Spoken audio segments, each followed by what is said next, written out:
স্বপরাগযোগ এবং ইতর পরাগযোগ জীবন বিজ্ঞান চ্যাপ্টারের একটি খুব ইম্পর্টেন্ট জিনিস এবং খুব ইন্টারেস্টিংও। তো স্বপরাগযোগ জিনিসটা তো পরাগ মিলন কিভাবে হয় সেটাও আমরা খুব ভালো করে জানি যে পুংকেশর চক্রের বা পুংস্তবকের যে পুং রেণুগুলো সেটা যদি গর্ভমুণ্ডের উপরে এসে পড়ে এবং সেটা গর্ভদণ্ডতে ডিম্বাশয়ে যায় এবং সেখান থেকে কিন্তু নিষেকটা হয়।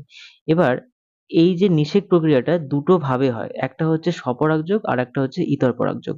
তো এখানে যেটা তোমরা দেখতে পাচ্ছ ছবিতে সেটা হচ্ছে যে ফার্স্টে আছে হচ্ছে স্বপরাগযোগ। স্বপরাগযোগ মানে হচ্ছে যে পুং রেণুগুলো যে রেণুগুলো সেগুলো যদি গর্ভমুণ্ড থেকে গর্ভদণ্ড থেকে ডিম্বাশয়ে যায় সেক্ষেত্রে কিন্তু নিষেক হবে। একই রকম ঘটনা এটা হচ্ছে একটা গাছের দুটো ফুল, এখানে ১ নম্বর ফুল আর এখানে হচ্ছে ২ নম্বর ফুল।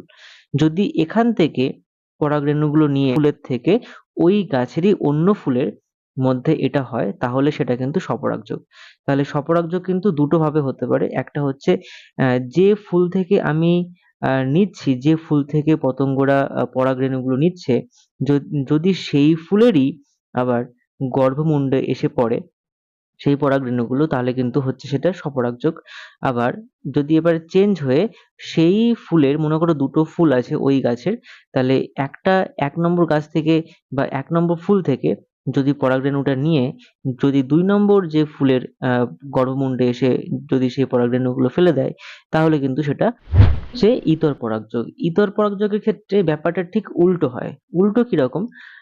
যে আমি একটা মনে করো এটা হচ্ছে ১ নম্বর গাছ এবং এটা হচ্ছে ২ নম্বর গাছ। যদি আমি ১ নম্বর গাছের যেকোনো একটা ফুল থেকে পরাগ রেণুগুলো নিয়ে যদি ২ নম্বর গাছের যেকোনো একটা ফুলের গর্ভমুণ্ডে যদি সেগুলো স্থানান্তরিত করে দেওয়া হয় তাহলে সেইটা হবে হচ্ছে ইতর পরাগযোগ। তার মানে কিন্তু দুটো আলাদা গাছ হতে হবে। স্বপরাগযোগের ক্ষেত্রে যেরকম সিম্পল একটা গাছের দুটো ফুলের মধ্যে বা একটা গাছেরই একটা ফুলের মধ্যেই কিন্তু সম্ভব হয় সেক্ষেত্রে কিন্তু ইতর পরাগযোগ কিন্তু সেটা হবে না। ইতর পরাগযোগ হবে হচ্ছে একটা গাছের একটা নির্দিষ্ট ফুল থেকে অন্য একটি গাছের যেকোনো একটা ফুলের মধ্যে যদি তুমি এই কাজটা সম্পন্ন করতে পারো তাহলে কিন্তু সেটা হবে ইতর পরাগযোগ। এবার এক নজরে সংজ্ঞাটা দেখে নেওয়া যাক। বলেছে কোনো ফুলের পরাগরেণু যখন ওই ফুলে অথবা অন্য কোনো ফুলের গর্ভমুণ্ডে পড়ে বা স্থানান্তরিত হয় তখন সেই ঘটনাকে বলা হবে হচ্ছে স্বপরাগযোগ বা সেলফ পলিনেশন। আর যদি ইতর পরাগযোগের ক্ষেত্রে বা ক্রস পলিনেশনের ক্ষেত্রে যদি বলা হয় তাহলে বলেছে কোনো ফুলের পরাগরেণু যখন একই রকম অন্য উদ্ভিদের ফুলে, এইখানটা কিন্তু মার্কিং করে রাখবে যে একই রকম অন্য উদ্ভিদের ফুলের গর্ভমুণ্ডে পড়ে বা স্থানান্তরিত হয় তখন সেই ঘটনাকে বলা হবে হচ্ছে ইতর পরাগযোগ বা ক্রস পলিনেশন।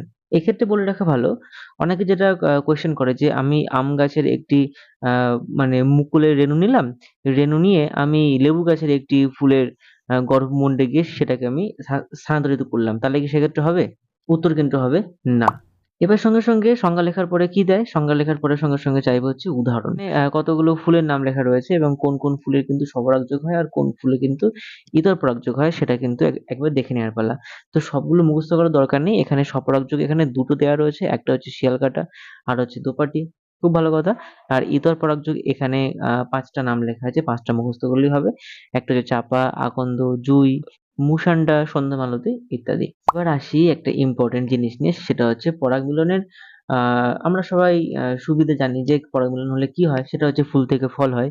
বাট এখানে পরাগ মিলনের সমস্যা আছে। সমস্যা কিন্তু বেশ ইম্পর্টেন্ট। এখানে তুমি এক কাজ করবে, এখানে যে ৪টে নাম লেখা আছে, যে ৪টে পয়েন্ট দেওয়া আছে সেই ৪টে পয়েন্ট মুখস্থ করলে কিন্তু হবে। ফার্স্ট দেওয়া রয়েছে যে পোকামাকড়ের যে ওষুধ ব্যবহার তার জন্য গাছপালা ধ্বংস, পরিবেশের উষ্ণতা বৃদ্ধি এবং পরিবেশের উষ্ণতা হ্রাস।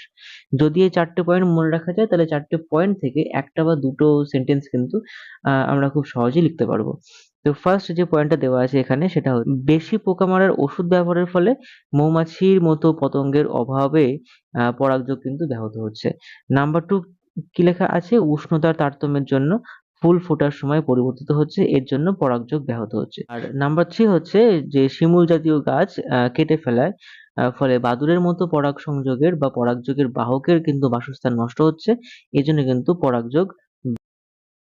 তো মোটামুটি ৩টে পয়েন্ট লিখলে কিন্তু যে ১ বা ২ নম্বরের কোয়েশ্চেনের আনসার কিন্তু এখানে কমপ্লিট হয়ে যাবে। আচ্ছা, যে বেশি পোকা মারার ওষুধ, বেশি যদি পোকা মারার ওষুধ দেওয়া হয় তাহলে সেক্ষেত্রে কিন্তু কোনো রকম পতঙ্গ সেই গাছে যেতে পারবে না, ফলে পরাগমিলন কিন্তু হবে না। নেক্সট টাইম হচ্ছে উষ্ণতা তারতম্য, অর্থাৎ যে সমস্ত ফুল সূর্য ওঠার সঙ্গে সঙ্গে ফোটে, আবার সূর্য অস্ত যাওয়ার সঙ্গে সঙ্গে কিন্তু মুদে যায়, সেক্ষেত্রে কিন্তু যদি সূর্য ওঠার সময়ের তারতম্য একটা হয়, সেক্ষেত্রে কিন্তু ফুল কিন্তু একদম টাইম টু টাইম ফুলবে না বা মুদেও যাবে না, তাহলে কিন্তু পরাগমিলনে একটা কিন্তু সমস্যা হতেই থাকবে। আর সব থেকে বাদুড়ের যে উৎপাত বা বাদুড়ের যে বাসস্থান দেখা যায় সেটা হচ্ছে শিমুল গাছ। তো শিমুল গাছ কিন্তু কেটে যাওয়ার জন্য কিন্তু বাদুড়েরা দেখা যাচ্ছে না, এবং পরাগ মিলনের ক্ষেত্রে বাদুড়ের একটা বড় ভূমিকা আছে, এবং সেক্ষেত্রে যেটা সমস্যা হয় তোমরা ভালো করে বুঝতে পারছো। তো এই ছিল আজকে স্বপরাগযোগ এবং ইতর পরাগযোগের বিভিন্ন রকম সমস্যা। প্রশ্ন আসলে অবশ্যই সংজ্ঞাটা তো লিখবে, সঙ্গে ছবি এবং তার সঙ্গে কিন্তু অবশ্যই উদাহরণ দিতে একদমই ভুলবে না।